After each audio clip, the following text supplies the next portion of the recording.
後來鄉親啊，繼續來看，為昨暝到早起14點鐘內發生着2解的地動。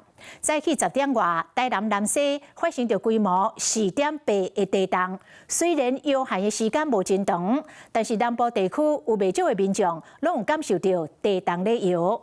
昨暝8點外，新北市雙溪是發生着規模5.6的地動。北部地區是明顯感受到搖撼。地動中心的金主任講，這兩件地動並無關聯。鏡頭影現，佫發出真大聲聲音。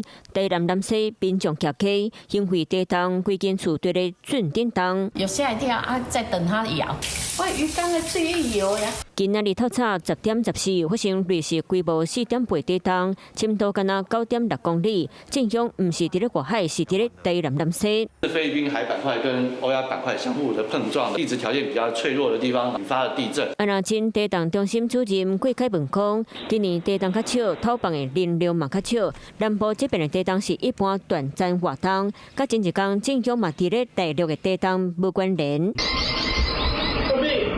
查甫人去房間，衝去客廳抱狗花，煞入滑頭就走。昨暝8點36，類似規模5.6的地動，震央佇咧新北雙溪深度有95.7公里。那個地震波傳上來，盆地土壤的一個放大的那個效應，感受那個震動是會比較明顯。雙北地區攏感受到地動是受到盆地的後影響，當時有民眾閣特別為佇咧台北101的總年期邊遐，不過這邊的地動甲短暫無關係，因為菲律賓海板塊往北邊沉落到歐亞大陸板塊底，產生溫霧帶。最近發生險惡的地動，包括今年5月7日、2月24，佮舊年12月27，攏算是這個溫霧帶歷史記錄攏總27擺。海洋板塊它有一個海溝嘛，哈，它會伸到那個大陸板塊底下，它的規模可以達到9.5，活動斷層引發的這個規模最大就是到7.3。類似規模5.6，能量大約是0.105粒原子彈。